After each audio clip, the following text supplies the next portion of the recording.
DMs of Ripper Reddit. What is one piece of deep or secret lore you are dying for your characters to discover? Part 1. I'll go first. The planet, or world, my players are in has only had humans around for about 400 years. Or so the human society believes. This mostly wild and unexplored planet was actually occupied by humans who managed to shed physical limitations due to a near-cosmic understanding of arcane magic. These ancients, as I call them, left to explore other realms, but a few remained behind. They ripped elves, humans, dwarves, and the likes from other world so that others may follow in their footsteps. This lore drives everything in my world. Entire cities are built on ancient ones, etc. They're gonna learn about it through my big bad evil guy, even though an ancient runs the academy they're currently enrolled in. The gods and major churches and religious organizations are covering up a major part of the history of the world. Despite their best efforts to hide the previous existence of dragons, a few still remain. Almost 4,000 years before, a great war consumed the planet. Dragons versus mortal kind. Halal or Hal, false god of the dragons, sought to destroy the inferior species and claim godhood for himself. But the gods of the light descended from their heavens in order to stop Halal or Hal. They succeeded. Dragons are almost extinct and the entire world believes Halal or Hal to be dead. But he survived and is now seeking out the last of his dragons so that he may try once more. I just started this campaign, but I can't wait for them to learn that the plague, which each character has contracted, is actually the eroding of their own souls. As their souls erode, something else is coming in and filling that hole left in a person, which ends up turning them into a monster. The dying of the sun is also connected to the eroding of souls. Its fuel source was the impurities that developed over a person's lifetime, which once built up would eat at a person's soul. Life and death was a direct result of this relationship between the people's souls and the sun. But now, without the gods to facilitate the process, the sun is now left in a dying state. They will also eventually discover that the war taking place isn't actually over territory, but instead has to do with a belief that the gods' empty thrones lie in the main nation, and the assumption that whoever takes the thrones can become gods themselves. The end goal for the campaign is ultimately for the players to take these thrones, after which they'll be given the power to remake the world. I think you got inspired by Dark Souls, didn't you? The fact that they didn't question how a 12-year-old teenager who didn't seem to know anything about them other than the fact that one of my players wields a powerful artifact, or what they need to do, became to what they know as a powerful mage and had a dream about the Beast of Decay and tells them exactly what they need to do. For explanation, this is my way of introducing how elders, people who can become heroes but decided not to become, but instead meant to find people who they believe are worthy to become heroes, were chosen, and what they can do when first awakened, which is wielding a new type of magic I made called creation magic. Think spells that have spell levels higher than 9. Apparently, they didn't even ask how he is an elder, but instead made a joke on how despite this character being a teenager, is an elder, which is considered an old man, and they still haven't questioned him on it since.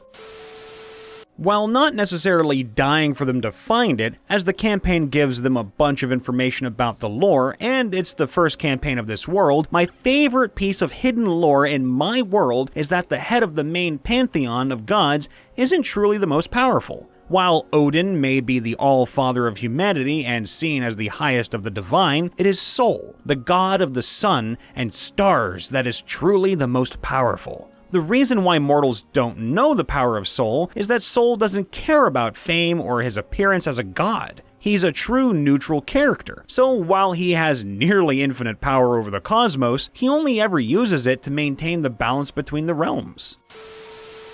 I'm still building this world. The entire solar system is just one planet revolving around a single star, with one moon revolving around the planet. There were two, but one was destroyed. The world lore is that there was a creator being who created the world and the gods of life and death, who subsequently had 6 children, the gods of earth, wind, water, and fire, and the twin lunar goddesses of the 2 moons. That's when everything went to hell. because the fire goddess seduced her dad, and that child was ostracized and became the goddess of murder, and started to create the evil pantheon, and, well, everything started to sound like a Greek tragedy, or one in West Virginia. One of the daughters of the murder goddess got so mad when the god of music fell for one of the twin lunar goddesses that she exploded her moon to kill her, and parts of the moon fell to the planet's surface and created a wasteland. What my players won't know is that all of that is bogus. The creator race made it all up to hide their actions and experiments on the planet from the races they created. The entire solar system was engineered to be a vast experimentation device. When some of the more ethically minded people from the creator race started to object to these practices, they were secretly killed. So a group of them all got together in secret and agreed to overload the energy crystals in each of their cities at exactly the same time, instantly killing everyone in each city and allowing the existing races to continue to develop on their own. This also essentially wiped out all traces of the creator's race's existence, as their cities were underground and their existence was unknown to the other races they had created. There are some ancient ruins and such that are now visible on the surface, but no one except a few researchers knows anything about their origins,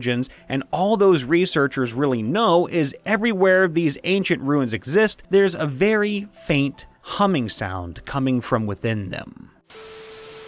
We just started a sequel to a campaign we finished a few months back set in a future where all our old characters have disappeared under mysterious circumstances, leaving the kingdom in the hands of the Veil Keeper, an apparent madman who cut off the entire continent from the rest of the world by surrounding it in a cosmic veil. The thing is, the so-called tyrant actually has a very good reason to keep this barrier up. He discovered a cult attempting to open a demon portal and was cursed to never be believed should he try to tell anyone about it. As a result, he was forced to act on his own and sealed away the continent to try and save it, since he couldn't stop the portal from opening. Unfortunately, his own party simply believed he had gone mad, bringing them to blows. With a heavy heart, he struck down and imprisoned the souls of his old friends so they could not stop him. So, needless to say, a friend of mine is in for a shock when he learns his old PC is who the party currently believes to be the big bad evil guy. And if they do eventually kill him, then they are effectively unleashing a demonic invasion force onto the last safe haven of the world.